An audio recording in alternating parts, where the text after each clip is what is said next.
আসসালামু আলাইকুম। বাংলাদেশ বেতার খুলনা, খবর পড়ছি বিলকিস আক্তার সিদ্দিকা। যশোর শিক্ষা বোর্ড সহ দেশের 11টি শিক্ষা বোর্ডের অধীনে চলতি বছরের উচ্চ মাধ্যমিক সার্টিফিকেট এইচএসসি এবং সমমানের পরীক্ষার ফল গতকাল প্রকাশিত হয়। যশোর শিক্ষা বোর্ডের অধীনে এবছর 1,12,574 জন পরীক্ষার্থীর মধ্যে 56,509 জন শিক্ষার্থী উত্তীর্ণ হয়েছে।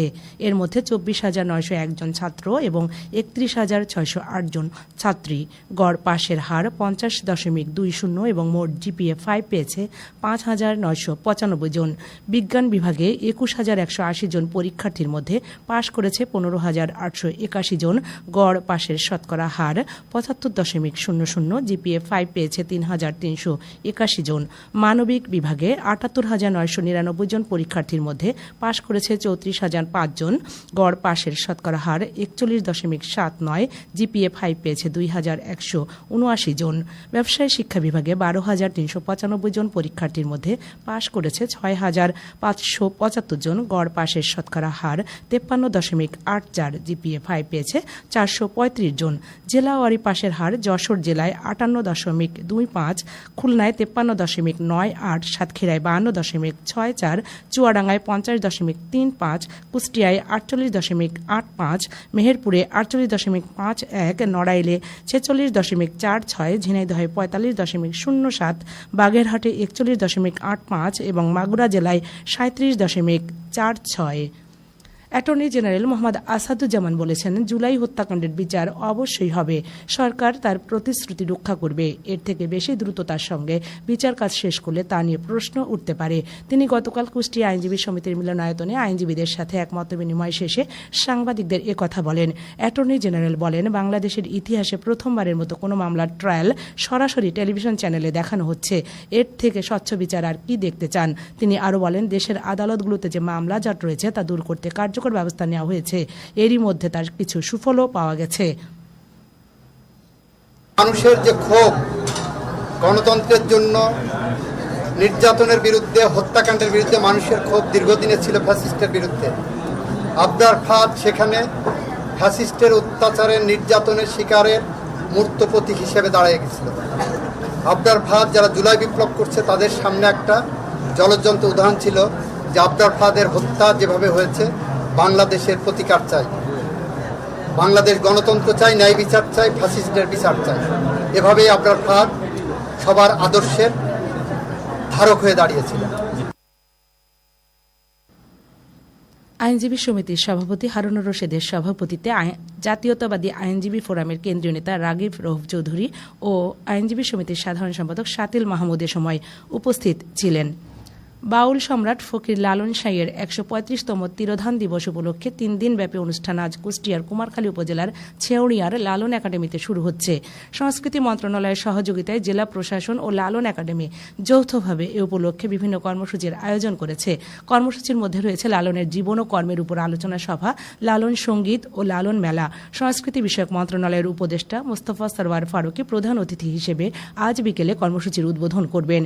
আন্তর্জাতিক খ্যাতিমান লেখক ও গবেষক প্রফেসর গায়ত্রী চক্রবর্তী বিভাগ লালন বক্তৃতায় মুখ্য আলোচক থাকবেন।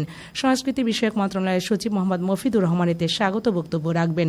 জেলা প্রশাসক আবু হাসনাত মোহাম্মদ আরিফিনের সভাপতিত্বে বিশিষ্ট কবি, লেখক ও লালন বিশেষজ্ঞ ফরহাদ মাজহার এবং রাজশাহী বিশ্ববিদ্যালয়ের গণযোগাযোগ ও সাংবাদিকতা বিভাগের অধ্যাপক আল মামুন এতে সম্মানিত অতিথি থাকবেন।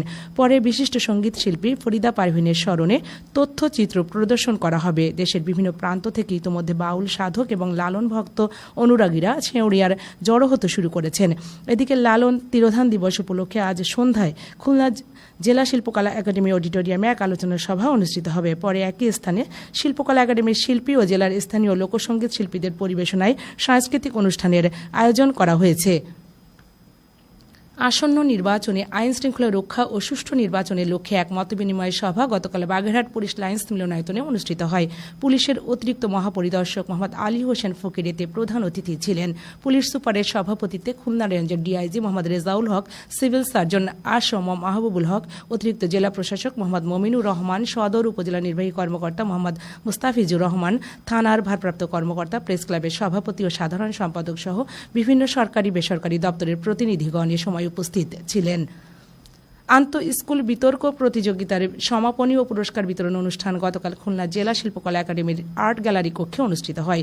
অতিরিক্ত বিভাগীয় কমিশনার উন্নয়ন আবু সায়েদ মোহাম্মদ মঞ্জুর আলম অনুষ্ঠানে প্রধান অতিথি ছিলেন। ইন্ডিপেন্ডেন্ট বিশ্ববিদ্যালয়ের পরিচালক নিমা চৌধুরী, সহযোগী অধ্যাপক ডক্টর রিয়াদুল মাহমুদ, সিনিয়র কর্মকর্তা শাহনাজ পারুল, সিনিয়র সাংবাদিক ও আন্ত স্কুল বিতর্ক প্রতিযোগিতার আহ্বায়ক Sheikh Didarul Alam, navy anchorage school and কলেজের সহকারী অধ্যাপক মোহাম্মদ সাউদ আল ফয়সাল রাজু, খুলনা কৃষি বিশ্ববিদ্যালয়ের সহকারী অধ্যাপক ডক্টর মোহাম্মদ সালাউদ্দিন, সরকারি মহিলা কলেজের সহকারী অধ্যাপক ডক্টর মোহাম্মদ আখতারুজ্জামান ও কুয়েটের সহকারী পরিচালক মনোজ কুমার মজুমদার এ সময় উপস্থিত ছিলেন। পরে প্রধান অতিথি বিতর্ক প্রতিযোগিতায় বিজয়ীদের মধ্যে পুরস্কার বিতরণ করেন। সাতক্ষীরার আশাশুনি উপজেলার প্রতাপনগর ইউনিয়ন পরিষদ চত্বরে গতকাল ৩৯৪ জন VWB কার্ডধারীদের মধ্যে চাল বিতরণ করা হয়েছে। ইউপি চেয়ারম্যান প্রধান অতিথি হিসেবে এ চাল বিতরণ কার্যক্রমের উদ্বোধন করেন। প্যানেল চেয়ারম্যান, ইউপি সদস্য ও প্রশাসনিক কর্মকর্তা সহ উপকারভোগীরা এ সময় উপস্থিত ছিলেন। এ সময় প্রত্যেককে ৩০ কেজি করে চাল দেওয়া হয়। খেলার খবর ফুটবল। খুলনার রূপসা উপজেলার কাজদিয়া সরকারি উচ্চ মাধ্যমিক বিদ্যালয়ের মাঠে প্রিমিয়ার ফুটবল লিগের গতকালের উদ্বোধনী খেলায় কাজদিয়া তাস্কিংস একাদশ ২-১ গোলে মা এন্টারপ্রাইজ তাস্কিংস একাদশকে পরাজিত করেছে। এর আগে রূপসা উপজেলা নির্বাহী অফিসার প্রধান অতিথি হিসেবে এর উদ্বোধন করেন। সবশেষে আবহাওয়া। আজ বেলা ১টা পর্যন্ত পূর্বাভাসে বলা হয়েছে অভ্যন্তরীণ নদী বন্দরগুলোর জন্য কোনো সতর্কবাণী নেই এবং কোনো সংকেত দেখাতে হবে না। খবর শেষ হলো। আমাদের পরবর্তী খবর প্রচারিত হবে সকাল ৯টা ৪০ মিনিটে বাংলায়।